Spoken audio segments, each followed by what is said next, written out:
99 news అనుక్షణం ప్రజల కోసం. నమస్కారం. 99 న్యూస్ కు స్వాగతం. అశేష భక్త జనవాహిని నడుమ తెలంగాణ కుంభమేళ ములుగు జిల్లా మేడారం జాతరలో ఉప ముఖ్యమంత్రి భట్టి విక్రమార్క సతీ సమేతంగా అమ్మవారిని దర్శించుకున్నారు. సమ్మక్క సారలమ్మ గద్దల వద్ద భక్తి శ్రద్ధలతో మొక్కులు చెల్లించి రాష్ట్ర ప్రజలందరికీ ఆయురారోగ్యాలు సుఖ సంతోషాలు కలగాలని ఆకాంక్షించారు. ఈ కార్యక్రమంలో డిప్యూటీ సీఎం వెంట పీసీసీ అధ్యక్షుడు మహేష్ కుమార్ గౌడ్, మంత్రులు సీతక్క, పొంగులేటి శ్రీనివాస్ రెడ్డి, లక్ష్మణ్ కుమార్ పాల్గొన్నారు. దర్శనం అనంతరం జాతరకు తరలివచ్చే భక్తులకు ఎలాంటి ఇబ్బందులు కలగకుండా ప్రయత్నం చేపడుతున్న ఏర్పాట్లను డిప్యూటీ సీఎం స్వయంగా పర్యవేక్షించారు. కోట్లాదిగా తరలివచ్చే భక్తులకు అమ్మవార్ల దర్శనం సురక్షితంగా సులభంగా జరిగేలా చూడడమే ప్రభుత్వ ప్రాధాన్యతని ఈ సందర్భంగా డిప్యూటీ సీఎం స్పష్టం చేశారు. ఖమ్మం జిల్లా ఎరుపాలెం మండలం కాచవరం గ్రామంలో ఇందిరా మహిళా శక్తిలో భాగంగా గ్రామం నుంచి నాటుకోడి పిల్లలు 750 లబ్ధిదారులకు పంపిణీ చేశారు. ఈ కార్యక్రమంకు ముఖ్య అతిథిగా ఏఎంసీ మధిర చైర్మన్ బండారు నరసింహారావు, మండల కాంగ్రెస్ అధ్యక్షులు వేమిరెడ్డి సుధాకర్ రెడ్డి పాల్గొన్నారు. మండల ఏపీఎం హరినారాయణ మాట్లాడుతూ గ్రామీణ ప్రాంతాల్లో ప్రజలకు పౌష్టికాహారం అందించాలనే ఉద్దేశంతో రాష్ట్ర ప్రభుత్వం ఈ నాటుకోడి పిల్లలను మహిళా సంఘ సభ్యులకు ఇచ్చారు. కావున అందరు సంఘ సభ్యులు ఈ అవకాశం ఉపయోగించుకోవాలని చెప్పారు. ఈ కార్యక్రమంలో గ్రామ సర్పంచ్, ఉప సర్పంచ్ మరియు వెంకటాపురం గ్రామ సర్పంచ్ బొగ్గుల గోవర్ధన్ రెడ్డి గ్రామ పెద్దలు పాల్గొన్నారు. రాష్ట్ర ప్రణాళిక శాఖ ఆధ్వర్యంలో మర్రి చెన్నారెడ్డి మానవ వనరుల అభివృద్ధి విభాగం ఎంసీఆర్డీహెచ్ లో గాలి నాణ్యత సూచి మరియు గాలి నాణ్యత నిర్వహణ అంశంపై ఏర్పాటు చేసిన సదస్సులో ముఖ్య అతిథిగా హాజరైన డిప్యూటీ సీఎం భట్టి విక్రమార్క ఈ సందర్భంగా వారు మాట్లాడుతూ పరిశుభ్రమైన గాలితోనే నిజమైన అభివృద్ధి సాధ్యమని, అందుకే తెలంగాణ ప్రభుత్వం స్పష్టమైన లక్ష్యంతో శాస్త్రీయ విధానాన్ని అనుసరిస్తోందని తెలిపారు.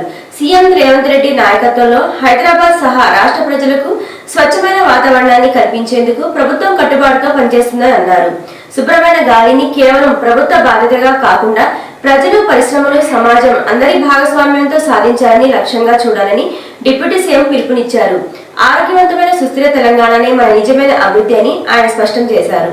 మాజీ ముఖ్యమంత్రి వైఎస్ జగన్మోహన్ రెడ్డిని కలిసిన పశ్చిమ గోదావరి జిల్లా జంగారెడ్డిగూడెం పొగాకు రైతులు కేంద్ర ప్రభుత్వం విధించిన అధిక ఎక్సైజ్ డ్యూటీ, జీఎస్టీలతో తీవ్ర ఇబ్బందులు పడుతున్నామన్న రైతులు. దీంతో పొగాకు డిమాండ్ తగ్గి ధరలు పడిపోతాయని వైఎస్ జగన్ దృష్టికి రైతులు తీసుకుని రాగా పొగాకు రైతుల సమస్యలపై కేంద్రం దృష్టికి తీసుకెళ్తామన్న వైఎస్ జగన్మోహన్ రెడ్డి.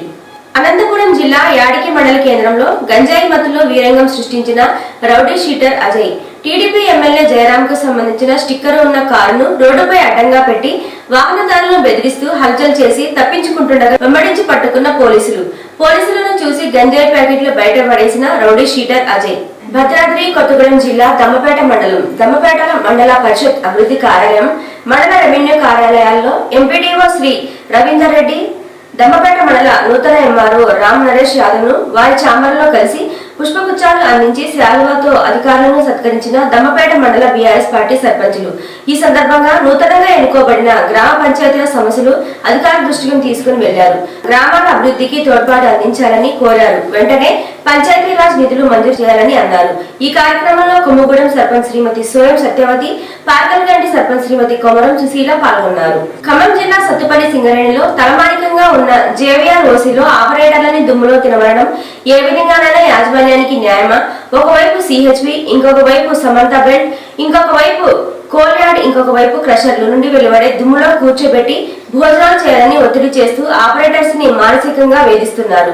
అదేవిధంగా యాజమాన్యం కూడా సంప్రదింపులకు రాకపోగా అసలు సమస్యల గురించి ఆలోచించడం లేదు. ఈ విషయంలో సి రిలే ఆపరేటర్లు అందరూ కూడా మన సమస్యగా భావించి అందరూ కూడా మాస్టర్స్ పడకుండా డ్యూటీకి వెళ్లకుండా బైకాట్ చేయగా ఏ రిలే ఆపరేటర్స్ కూడా ఈ విషయానికి మద్దతు తెలిపారని కోరారు. ఆంధ్రప్రదేశ్ విజయనగరం జిల్లా పోలీస్ కార్యాలయ హోంగార్డ్ శ్రీనివాసు ఇళ్లలో ఏసీబీ అధికారులు సోదాలు చేశారు.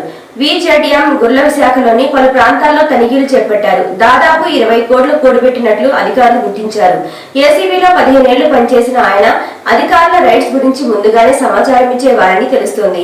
ఆయనపై అవినీతి ఫిర్యాదులు రావడంతో ఏడాది క్రితమే జిల్లా పోలీస్ కార్యాలయానికి సరెండర్ చేశారు.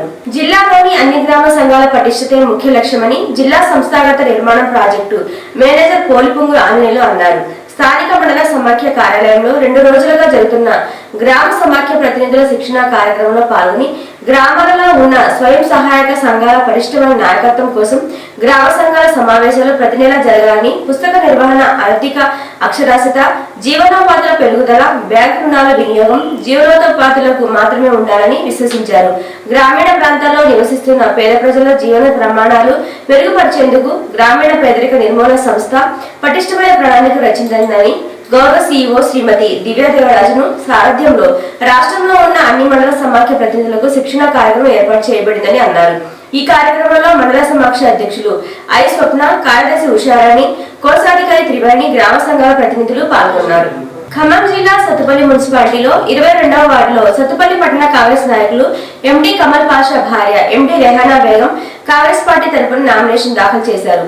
22వ వార్డు ఓటర్లకు ప్రార్థన కాంగ్రెస్ పార్టీ గుర్తు హస్తంకు ఓటు వేసి ఎండి రెహానా బేగం ని అధిక మెజార్టీతో గెలిపించాలని ప్రార్థించుచున్నామన్నారు. అనంతరం ప్రచారంలో భాగంగా నిడికొండ ఉష ఇంటికెళ్లి కాంగ్రెస్ పార్టీ గుర్తు హస్తం గుర్తుకు ఓటు వేసి గెలిపించాలని ప్రచారం చేశారు. ఈ కార్యక్రమంలో సీనియర్ కాంగ్రెస్ పట్టణ నాయకులు కాజా శ్రీను, ఎండి షాకీర్, ఎస్కే ఇమాం, డి ఇన్ఛార్జి శ్రీను పాల్గొన్నారు. ఖమ్మం జిల్లా సత్తుపల్లి మున్సిపల్ ఎన్నికల్లో భాగంగా సత్తుపల్లి మాజీ శాసనసభ్యులు సండ్ర వెంకట వీరయ్య ఆశీస్సులతో, కూసంపూడి మహేష్ దీవెనలతో బీఆర్ఎస్ పార్టీ బలపరిచిన 9వ వార్డు అభ్యర్థిగా పూజల రవి, మాజీ కౌన్సిలర్లు అయిన ఆనందరావు, ప్రకాశరావు ఆశీర్వాదంతో నామినేషన్ వేశారు. ఈ కార్యక్రమంలో కళ్యాణి, కాంతారావు, హమీద్, బీఆర్ఎస్ పట్టణ యువత ఉపాధ్యక్షుడు నండ్రు ప్రమోద్, వార్డు సభ్యులు, కార్యకర్తలు పాల్గొన్నారు. లయన్స్ క్లబ్ ఆఫ్ భద్రాచలం వారి ఆధ్వర్యంలో భద్రాచలం బస్టాండ్ లో ఆర్టీసీ ఉద్యోగులకు మరియు మేడారం వెళ్లు భక్తులకు సుమారు 200 మందికి అల్పాహారం డాక్టర్ రాజశేఖర్ సౌజన్యంతో ఏర్పాటు చేశారు. ములుగు జిల్లా మేడారం వనం చిలకలగుట్ట వీడి జనంలోకి సమ్మక్క, గౌరవ సూచకంగా గాల్లోకి ఎస్పీ కాల్పులు, సమ్మక్క తల్లికి గౌరవాలను సమర్పించిన పోలీసులు. రాత్రి 8:30కి గద్దెలపైకి సమ్మక్క. ఇప్పటికే గద్దెలపై కొలువుదీర సారలమ్మ, పగిడిత రాజు, గోవిందరాజు. ఏలూరు జిల్లా తాళగుమ్మూరు గోదావరి ఒడ్డు సమీపంలో ఇసుక దొంగలు అక్రమంగా నిల్వ ఉంచిన ఇసుక స్టాక్ ను సీజ్ చేయించిన తాళగుమ్మూరు సర్పంచ్ కృష్ణవేణి, ఇసుక దొంగలకు చుక్కలు చూపించిన లేడీ సర్పంచ్. ఇకపై తాళగుమ్మూరు పరిధిలో ఇసుక తరడం కోసం ప్రయత్నం చేస్తే వెన్నెల వణుకు పుట్టేలా కార్యాచరణ రూపొందిస్తున్న లేడీ సర్పంచ్. ఇసుక దొంగల ఆట కట్టించిన తాళగుమ్మూరు సర్పంచ్ హాట్సాఫ్ అంటున్న గ్రామ ప్రజలు, అధికారులు ఇసుక సీజ్ చేశారు. ఈ వార్తలు ఇంతటితో సమాప్తం. 99 న్యూస్ అనుక్షణం ప్రజల కోసం.